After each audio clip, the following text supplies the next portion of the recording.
ಸಕ್ಕದಾಗಿದೆ. ಇಷ್ಟೆಲ್ಲ ಮಧ್ಯೆ ನಂಚ್ಕೋಬೇಕು. ಅದ್ರ ಜೊತೆಗೆ ಮಾವಿನ ಹಣ್ಣು ಇಟ್ಟಿದ್ದಾರೆ.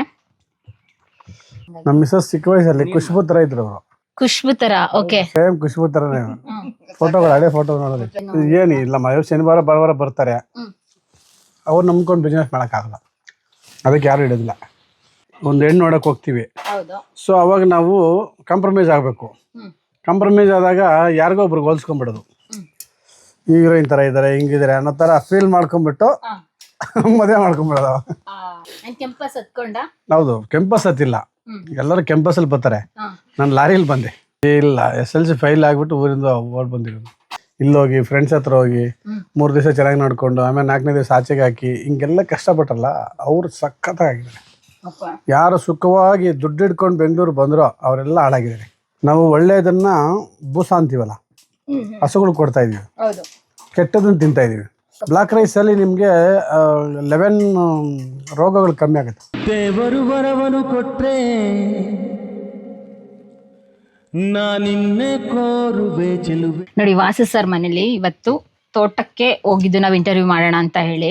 ಅದಾದ ಮುಗಿಸ್ಕೊಂಬರೋಷ್ಟೊಳಗಡೆ ಮೇಡಮ್ ನಮಗೆ ಮುದ್ದೆ, ಅದೇ ರೈಸು ಮತ್ತು ರಾಗಿ ಎಲ್ಲ ಮಿಕ್ಸ್ ಮಾಡಿ ಮುದ್ದೆ ಮಾಡಿದ್ದಾರೆ. ತುಂಬ ಚೆನ್ನಾಗಿ ಟೇಸ್ಟ್ ಇದೆ. ಅದ್ರ ಟೊಮೊಟೊ ಗೊಜ್ಜು ಮತ್ತು ಇದು ಚಟ್ನಿ ಪೌಡ್ರು, ಉಪ್ಪಿನಕಾಯಿ, ಅದ್ರ ಜೊತೆಗೆ ಸ್ಪೆಷಲ್ ಟೇಸ್ಟ್ ಮತ್ತೆ ತುಂಬಾ ಚೆನ್ನಾಗಿದೆ, ಸಕ್ಕದಾಗಿದೆ. ಇಷ್ಟೆಲ್ಲ ಅದ್ರ ಜೊತೆಗೆ ಮಾವಿನ ಹಣ್ಣು ಇಟ್ಟಿದ್ದಾರೆ. ಒಂದೊಂದು ಪೀಸ್ ಅದು ನಂಚ್ಕೊಳ್ಳೋದು ಮೃಷ್ಟಾನ್ನ ಭೋಜನ. ಇದಕ್ಕಿಂತ ಇನ್ನೇನ್ ಬೇಕು? ಅದಕ್ಕೆ ವಾಸು ಸರ್ ಯಾಕೆ ಇನ್ನು ಹ್ಯಾಂಡ್ಸಮ್ ಆಗಿದ್ದಾರೆ ಅಂತ ಇವಾಗ ಗೊತ್ತಾಯ್ತು, ಈ ತರ ಎಲ್ಲ ಫುಡ್ ತಿಂದು. ಹಂಗೇನಿಲ್ಲಮ್ಮ, ನಮ್ಮ ಮನೆಯವರ ಸೀಕ್ರೆಟ್. ನಮ್ಮ ಮಿಸ್ಸಸ್ಸು ಅಡುಗೆ ತುಂಬ ಅದ್ಭುತವಾಗಿ ಮಾಡ್ತಾರೆ. ಓಕೆ, ವೆಜ್ ನಾನ್ ವೆಜ್ ಎರಡೂ ಎಲ್ಲ ಚೆನ್ನಾಗಿ ಮಾಡ್ತಾರೆ. ಸೊ ಅವರು ಊಟ ತಿಂದು ದಪ್ಪ ಆಗ್ಬೇಕು. ಇನ್ನೊಂದು ವಿಷಯ ಗೊತ್ತಾ, ನಾವು ಹಿಂಗೆ ಊಟ ಬೇಕು ಅಂತ ಹೇಳಿ ಸರ್ ಹೇಳಿದ 10 ನಿಮಿಷದೊಳಗಡೆ ಪ್ರಿಪೇರ್ ಮಾಡಿದ್ದು ಮೇಡಮ್ ಮುದ್ದೆ ಇದೆಲ್ಲ. ಇಲ್ಲ, ಇದೇನು ಇಲ್ಲ, ಅವ್ರಿಗೆ ಹುಷಾರಿಲ್ಲ. ಇಲ್ಲಾಂದ್ರೆ ಈ ತರ ಊಟ ಕೊಡೋದೇ ಇಲ್ಲ ಅವರು. ಬೇರೆ ಊಟ ಬೇರೆ ತರ ಇರುತ್ತೆ. ಇದೇ ಚೆನ್ನಾಗಿದೆ. ಇದು ಸುಮ್ಮನೆ ಈಗ ಎಮರ್ಜೆನ್ಸಿಗೆ ಮಾಡಿರೋ ಪಾಪ. ಬಟ್ ಇಲ್ಲೆಲ್ಲೂ ಚೆನ್ನಾಗಿರೋ ಹೋಟೆಲ್ ಇಲ್ಲ. ನೀವೇ ಟ್ಯಾಬ್ಲೆಟ್ ತಂದು ಕೊಟ್ರಲ್ಲ ಪಾಪ, ಟ್ಯಾಬ್ಲೆಟ್ ತಗೊಂಡ್ರೆ ನಾವೇ ತಗೊಂಡಿಲ್ಲ. ಏನು ಏನಾರು ಸರ್ ಇಲ್ಲೇ ಬಂದು ಟ್ರೆಕ್ಕಿಂಗ್ ಇದೆಯಲ್ಲ, ಎಲ್ಲ ಬರ್ತಾರಲ್ಲ, ಇಲ್ಲೇನು ಆ ತರದ್ದೇನು ಏನಿಲ್ಲ. ಶನಿವಾರ ಭಾನುವಾರ ಬರ್ತಾರೆ, ಅವ್ರು ನಂಬ್ಕೊಂಡು ಬಿಸ್ನೆಸ್ ಮಾಡೋಕ್ಕಾಗಲ್ಲ, ಅದಕ್ಕೆ ಯಾರು ಹಿಡಿದಿಲ್ಲ. ಒಂದ್ ಶಾಪು, ಕುರ್ಕುರೆ, ಲೇಸು ಆ ತರದ್ದೇ ಇಲ್ಲ, ಏನಿಲ್ಲ. ಟ್ರೆಕ್ಕಿಂಗ್ ಪ್ಲೇಸ್ ಅಲ್ಲಿ ಅಂದ್ರೆ ಟ್ರೆಕ್ಕಿಂಗ್ ಬಂದವರೆಲ್ಲ ತಗೋಬರ್ಬೇಕು. ಹೌದು. ಇದು ಟೊಮೆಟೊ ಪಚ್ಚಡಿ ಅಂತೀವಿ. ಓಕೆ, ಇದು ಇದು ಇದು ಅದೇ ತರ. ಅದು ಟೊಮೆಟೊ ಗೊಜ್ಜು. ಇದು ಟೊಮೆಟೊ ಪಚ್ಚಡಿ ಅಂತ ಮಾಡ್ತೀವಿ. ಸ್ಟಾಜ್ ಮಾಡಿತರ ಮಾಡಿ ಓನ್ ಪಾಲಿಶ್ ಇಲ್ದ್ರೆ ನಾವೇ ಮಿಷಿನ್ ಅಲ್ಲಿ ಹಾಕ್ಸ್ಕೊಂಡು. ಓಕೆ, ಸೂಪರ್ ಅಲ್ವಾ ಸರ್? ಅದಕ್ಕೆ ತೋಟ ಇರ್ಬೇಕು. ತುಂಬಾ ಚೆನ್ನಾಗಿದೆ ಊಟ. ಅರ್ಜೆಂಟಿಗೆ ಹಿಂಗ್ ಮಾಡಿದ್ರೆ ಇನ್ನ ಮೃಷ್ಟಾನ್ನ ಭೋಜನ ನಿಮ್ ಪ್ರಕಾರ ಯಾವ್ದು? ನೋಡಿ, ದೇವರು ವರವನ್ನ ಕೊಟ್ರೆ ಚೆಲುವ ಹೇಗಿದ್ದಾರೆ ಮೇಡಮ್ ಇವಾಗ? ನಾನಿಲ್ಲ, ನೀವ್ ಹೇಳ್ಬೇಕು ಇವಾಗ. ನಮ್ಮ ಮಿಸಸ್ ಚಿಕ್ಕ ವಯಸ್ಸಲ್ಲಿ ಖುಷ್ಬು ತರ ಇದ್ರು ಅವರು. ಖುಷ್ಬು ತರ. ಓಕೆ, ಸೇಮ್ ಖುಷ್ಬು ತರನೇ ಫೋಟೋಗಳು, ಹಳೆ ಫೋಟೋ ನೋಡಿದ್ರೆ. ನಾವು ಹೆಣ್ಣು ನೋಡ್ತೀವಲ್ಲ, ಈಗ ಒಂದು ಹೆಣ್ಣು ನೋಡಕ್ ಹೋಗ್ತೀವಿ, ಸೊ ಅವಾಗ ನಾವು ಕಾಂಪ್ರಮೈಸ್ ಆಗಬೇಕು. ಕಾಂಪ್ರಮೈಸ್ ಆದಾಗ ಯಾರಿಗೋ ಒಬ್ರಿಗೆ ಹೋಲ್ಸ್ಕೊಂಡ್ಬಿಡೋದು.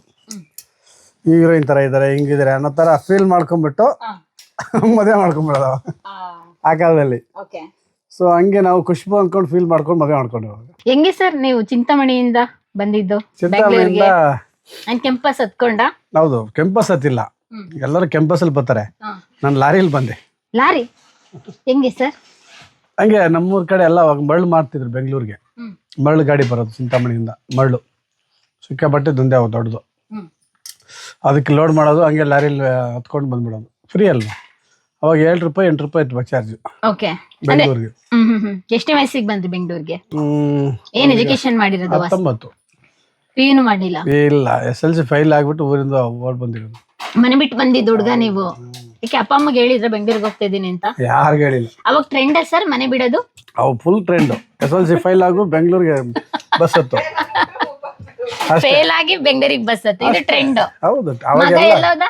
ಆಗ ಬಂದಿರೋರೆಲ್ಲ ಚೆನ್ನಾಗಿದ್ದಾರೆ, ಕಷ್ಟಪಟ್ಟು ದುಡಿದು ಬೆಂಗಳೂರಲ್ಲಿ ಫುಟ್ಪಾತಲ್ಲಿ ಮಲಗಿ, ರೈಲ್ವೆ ಸ್ಟೇಷನಲ್ಲಿ ಮಲಗಿ, ಮನೆ ಇಲ್ದಿರ ನೆಂಟರ ಮನೇಲಿ ಮಲಗಿ, ಅವ್ರ ಹತ್ರ ಒಂದು ಮಾತು ಅನ್ಸ್ಕೊಂಡು ಇಲ್ಲೋಗಿ ಫ್ರೆಂಡ್ಸ್ ಹತ್ರ ಹೋಗಿ 3 ದಿವಸ ಚೆನ್ನಾಗಿ ನೋಡಿಕೊಂಡು ಆಮೇಲೆ 4ನೇ ದಿವಸ ಆಚೆಗೆ ಹಾಕಿ ಹಿಂಗೆಲ್ಲ ಕಷ್ಟಪಟ್ಟಲ್ಲ, ಅವ್ರು ಸಖತ್ತಾಗಿದ್ದಾರೆ. ಯಾರು ಸುಖವಾಗಿ ದುಡ್ಡು ಹಿಡ್ಕೊಂಡು ಬೆಂಗಳೂರು ಬಂದರೋ ಅವರೆಲ್ಲ ಹಾಳಾಗಿದ್ದಾರೆ, ಯಾರು ದುಡ್ಡು ಇಲ್ದಿರ ಬೆಂಗಳೂರು ಬಂದರೋ ಅವರೆಲ್ಲ ಚೆನ್ನಾಗಿದ್ದಾರೆ. ಚಿಂತಾಮಣಿಲೇ ಕೆಲಸ ಮಾಡೋದಿತ್ತಲ್ಲ, ಬೆಂಗಳೂರಿಗೆ ಯಾಕೆ ಬಂದ್ರಿ? ಬೆಂಗಳೂರಿಗೆ ಯಾಕೆ ಬಂದ್ರಿ ಅಂದ್ರೆ ನಮ್ಗೆ ಅವಾಗ ಇನ್ಸ್ಪೈರ್ ಇದ್ರ ಯಾರಾದ್ರೂ ಬೆಂಗಳೂರಿಗೆ ಹೋಗೋಣ? ಹೌದು, ನಮ್ಮವರು ಬೆಂಗಳೂರಲ್ಲಿ ಇದ್ರು ಅವಾಗ. ನಮ್ಮ ಸ್ನೇಹಿತರೆಲ್ಲ ಓದ್ತಿದ್ರು. ಶ್ರೀನಾಥ್ ಅಂತ ನಮ್ಮ ಫ್ರೆಂಡ್ ಇದ್ದ, ಇನ್ನೊಬ್ಬ ರೆಡ್ಡಿ ಅಂತ ನಮ್ಮ ಫ್ರೆಂಡು ಇಲ್ಲೇ ಇದ್ರು. ಅವರಿಬ್ಬರ ಒಂದು ಧೈರ್ಯದ ಮೇಲೆ ಬಂದೆ. ಸರ್ ಬಂದಾಗ ನನಗೆ ಇನ್ನೊಬ್ಬರು ನಾರಾಯಣ ಸ್ವಾಮಿ ಅಂತಿದ್ರು. ನಿಮ್ಮ ಮನೇಲಿ ಎಷ್ಟು ಜನ ಮಕ್ಳು ಸರ್? ನೀವು ಎಷ್ಟು? ನಾವು 3 ಜನ. ನಾನು ಫಸ್ಟ್ ಅವನು. ಬೇಡ ಆಮೇಲೆ ಮೇಡಮ್ ಹೇಳ್ತಿದ್ದಾರೆ ತಿನ್ನಿ ಸರ್. ನಮ್ಮ ಫ್ರೆಂಡ್ಸ್ 3 ಜನ ಫ್ರೆಂಡ್ಸ್ ಇದ್ರಲ್ಲ. ಅಲ್ಲ ನೀವು ದೊಡ್ಡ ಮಗ ಹಾಗಾದ್ರೆ? ಹೌದು, ದೊಡ್ಡವ್ ನಾನೇ. ಬಿಸಿ ಬಿಸಿ ಅನ್ನ ಸುಡ್ತಾ ಇದೆ, ವಿತೌಟ್ ಪಾಲಿಶ್ ಆಗಿರೋ ಅಕ್ಕಿ. ಇವಾಗ ಸಿಗದೇ ಇಲ್ಲ, ಎಷ್ಟು ದುಡ್ಡು ಕೊಡ್ತೀನಿ ಅಂದ್ರೂ ಎಲ್ಲ ಹುಡುಕ್ತಾ ಇರ್ತಾರೆ ಆರ್ಗ್ಯಾನಿಕ್ ಅಂತ. ಆರ್ಗ್ಯಾನಿಕ್ ಆದ್ರೂ ಪಾಲಿಶ್ ಹಾಕಿರ್ತಾರೆ, ಯಾಕಂದ್ರೆ ಟೇಸ್ಟ್ ಚೆನ್ನಾಗಿರ್ಲಿ ಅಂತ ಹೇಳಿ. ಸರ್ ಇದು ಪಾಲಿಶ್ ಹಾಕಿಲ್ಲ ಅಂದ್ರೆ ಟೇಸ್ಟ್ ಇರಲ್ವಾ ಸರ್? ಇಲ್ಲ, ಅದೇನಾಗುತ್ತೆ ಅದರಲ್ಲಿ ಫೈಬರ್ ಕಂಟೆಂಟ್ ಹೋಗ್ಬಿಡುತ್ತೆ. ನಾವು ಒಳ್ಳೆಯದನ್ನ ಬೂಸ ಅಂತೀವಲ್ಲ, ಹಸುಗಳು ಕೊಡ್ತಾ ಇದೀವಿ, ಕೆಟ್ಟದನ್ನ ತಿಂತಾ ಇದೀವಿ. ಒಳ್ಳೆ ಅಂಶ ಇರೋದೇ ಅದರಲ್ಲಿ ಬೂಸ. ಅದೇ ತೌಡ್ ಅಂತ ಹೋಗುತ್ತಲ್ಲ, ತೌಡು ಅದು ಒಳ್ಳೇದು. ಸೊ ಅದರಲ್ಲಿ ಸ್ವಲ್ಪ ಉಳಿಸ್ಕೊಂಡಿದೀವಿ, ಒಂಚೂರು 20% ಮೇಲೆ ಆ ಕೋಟಿಂಗ್ ಇರುತ್ತಲ್ಲ. ಸೊ ನೀವು ಫುಲ್ ಪಾಲಿಶ್ ಮಾಡಿ ಇಕ್ಕಿದ್ರೆ ಅಕ್ಕಿ 1 ವರ್ಷ ಆದ್ರೆ ಹಂಗೆ ಇರುತ್ತೆ. ಹಿಂಗಿಡ್ರೆ ಬೇಗ ಹುಳ ಬರುತ್ತೆ. ಅಂದ್ರೆ ಟೇಸ್ಟ್ ಚೆನ್ನಾಗಿದೆ ಸರ್. ಹೌದು, ಇದು ಬೇಗ ಹುಳ. ನಾನು ಅನ್ಕೊಂಡಿದ್ದೆ ವಿತೌಟ್ ಪಾಲಿಶ್ ಟೇಸ್ಟ್ ಚೆನ್ನಾಗಿರಲ್ಲ ಅಂತ, ಬಟ್ ಚೆನ್ನಾಗಿದೆ. ನಾವೆಲ್ಲ ಇದು ಸೆಕ್ಯೂರಿಟಿ ಮಾಡಿ ಯಾರೆಲ್ಲ ಬೇವಿನ ಎಲೆ ಉಪ್ಪೆಲ್ಲ ಹಾಕಿ ಸ್ಟಾಕ್ ಮಾಡಿರ್ತೀವಿ. ಇದರಲ್ಲಿ ಬೇವಿನ ಎಲೆ ಒಳ್ಳೇದು ಕಿತ್ಕೊಂಡ್ಬಿಟ್ಟು ಒಳಗಡೆ ಹಾಕೋದು ಸ್ವಲ್ಪ, ಆಮೇಲೆ ಉಪ್ಪು ಹಾಕೋದು, ಆಮೇಲೆ ಹಂಗೆ ಲೇಯರ್ ಮಾಡಿ ಇಕ್ಕಿದ್ರೆ ಹುಳ ಬರಲ್ಲ.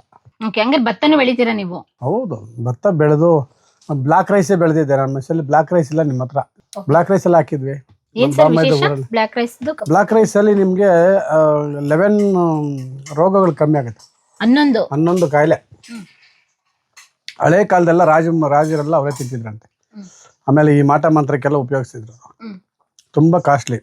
ನೀವು ಬೇಕಾದ್ರೆ ಬೆನಿಫಿಟ್ಸ್ ಆಫ್ ಬ್ಲಾಕ್ ರೈಸ್ ಅಂತ ಹೊಡೀರಿ ಗೂಗಲ್ಲಿ, 11 ಬರುತ್ತೆ. ಆಮೇಲೆ ಹಿಮಾಲಯದಲ್ಲಿ ಬೆಳೆಯೋ ಬ್ಲಾಕ್ ರೈಸ್ಗೆ 3,000 ರೂಪಾಯಿ kg. ಅಷ್ಟೊಂದು ರೇಟ್ ಜಾಸ್ತಿ? ಹೌದು, 3,000 rupees. ಮೇಡಮ್ ಏನ್ ಹಾಕ್ತಾ ಇದೀರಾ? ತುಪ್ಪ.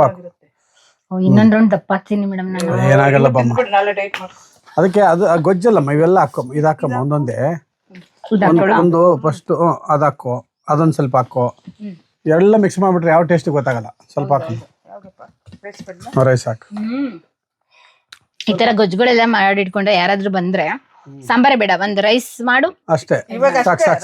ಗೊಜ್ಜು ಅಷ್ಟೇ ಮಾಡಿರೋದು, ನಾನೇನು ಮಾಡಿಲ್ಲ. ಇಷ್ಟೊಂದೆಲ್ಲ ಮಾಡಿ ಏನು ಮಾಡಿಲ್ಲ ಅಂತ ಹೇಳ್ತಾರೆ. ಅವೆಲ್ಲ ಮನೇಲಿ ಯಾವಾಗ್ಲೂ ಇರ್ತವೆ, ಯಾವಾಗ್ಲೂ ಸ್ಟಾಕ್ ಇರುತ್ತೆ. ಹಾ ಸರಿ. ಕಳೆ ಬೀಜ ನಮ್ದೆ, ಈ ಟೊಮೊಟೊ ಇವೆಲ್ಲ ನಮ್ದೆ ಆಲ್ಮೋಸ್ಟ್. ತರಕಾರಿನು ಇನ್ನು ಕೆಲಸದವ್ರು ಇಲ್ಲ, ಎಲ್ಲ ತರಕಾರಿ ಇಲ್ಲೇ ಇರೋದು. ಕೆಲಸದವ್ರು ಊರಿಗೆ ಹೋಗಿರೋದ್ರಿಂದ ಸ್ವಲ್ಪ ಅಲ್ಲಿಂದ ತಗೊಂಡ್ಬರ್ತೀವಿ. ವಾಸ ಸರ್ ಮನೇಲಂತೂ ಊಟ ಸಖತ್ತಾಗಿತ್ತು. ವೆರೈಟಿ ಫುಡ್ ಆದ್ರೂ ಕೂಡ 5 ನಿಮಿಷಕ್ಕೆ ಮೇಡಮ್ ಎಲ್ಲ ರೆಡಿ ಮಾಡಿದ್ದು. ಚಟ್ನಿ ಪುಡಿ ಅದು ಇದೆಲ್ಲ ಕೊಟ್ಟು ಮ್ಯಾಂಗೋ ಜೊತೆ ತಿಂದಿದ್ದೆ ಅಂತ ಆಸಮ್ ಆಗಿತ್ತು. ಆ ಮುದ್ದೆ ಅಂತೂ ಎಷ್ಟೋ ದಿನಗಳಾಗಿತ್ತು ಆ ಥರ ಮುದ್ದೆ ತಿಂದು. ಬರೀ ರಾಗಿ ಹಿಟ್ಟಿನ ಮುದ್ದೆ ತಿಂತಾ ಇದ್ದು, ಅದರಲ್ಲಿ ರಾಗಿ ಮತ್ತು ಅನ್ನ ಎಲ್ಲ ಮಿಕ್ಸ್ ಮಾಡಿದ್ರು. ತಿಳಿ ಸಾಂಬಾರು ಮತ್ತು ಟೊಮೊಟೊ ಗೊಜ್ಜು, ಟೊಮೊಟೊ ತೊಕ್ಕು, ಮತ್ತು ಇನ್ನೊಂದು ಸ್ವೀಟಾಗಿ ಏನೋ ಮಾಡಿದ್ರು, ಅಲ್ಲಂ ಚಟ್ನಿ ಎಲ್ಲ ಸಖತ್ತಾಗಿತ್ತು. ಮುಂದಿನ ವಿಡಿಯೋದಲ್ಲಿ ಮತ್ತೆ ವಾಸು ಸರ್ ಜೊತೆ ಆಗ್ತೀನಿ. ಪ್ರಿಯ ವೀಕ್ಷಕರೇ, ನಾವು ತೋರಿಸುತ್ತಿರುವ ಇತಿಹಾಸದ ಕಥೆಗಳು ಕನ್ನಡದ ಕಲೆ, ಸಾಹಿತ್ಯ, ಸಂಸ್ಕೃತಿ, ಜನಜೀವನ, ಇತಿಹಾಸ ಸೃಷ್ಟಿಸಿದ ಜನಸಾಮಾನ್ಯರ ಅಸಾಮಾನ್ಯ ಕಥೆಗಳು ನಿಮಗೆ ಇಷ್ಟ ಆಗಿದ್ಯಾ? ಹಾಗಿದ್ರೆ ವಿಡಿಯೋ ನೋಡಿ ಸುಮ್ಮನಾಗ್ಬೇಡಿ, ಶೇರ್ ಮಾಡಿ, ಸಪೋರ್ಟ್ ಮಾಡಿ, ನಮ್ಮೊಂದಿಗೆ ಜೊತೆಯಾಗಿ. ಇದು ನೀವೇ ಬೆಳೆಸಿದ ನಿಮ್ಮ ನೆಚ್ಚಿನ ಡಿಜಿಟಲ್ ಮಾಧ್ಯಮ. ಇನ್ಮುಂದೆ ನಿಮಗಾಗಿ ಇನ್ನಷ್ಟು ವಿನೂತನ ಶೈಲಿಯಲ್ಲಿ ಬರಲಿದೆ. ನಿಮ್ಮ ಬೆಂಬಲದೊಂದಿಗೆ ನಮ್ಮ ಪಯಣ ಮುಂದುವರಿಯುತ್ತಿದೆ. ಸಾಮಾಜಿಕ ಬದಲಾವಣೆಗೆ ಜೊತೆಯಾಗಿ ನಮ್ಮ ಮುಂದಿನ ಪೀಳಿಗೆಗೆ ಕರ್ನಾಟಕದ ಇತಿಹಾಸ ಉಳಿಸೋಣ.